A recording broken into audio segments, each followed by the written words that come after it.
আজি ADRE Assam direct recruitment এক্সামিনেশ্যনৰ ওপৰত মই কেইটামান নতুন তথ্য আপোনালোকক দিব বিচাৰিছোঁ। মই এটা নতুন কথা ক'ব খুজিছোঁ। 27 তাৰিখে সেৱাক আপোনালোকে আবেদন কৰিব পাৰিব মাত্ৰ 50 টকা দি। যে আপোনালোকে যিখন OMR চিট লিখিছিলে সেই OMR চিটৰ এটা ফটোকপি আপোনালোকক লাগে বুলি।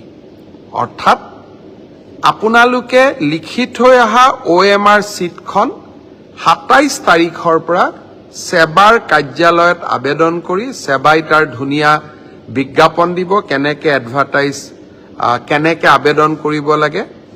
আপোনালোকে চেণ্টাৰত জমা দি থৈ অহা OMR চিটটো এইবাৰ আপোনালোকে 50 টকা জমা দি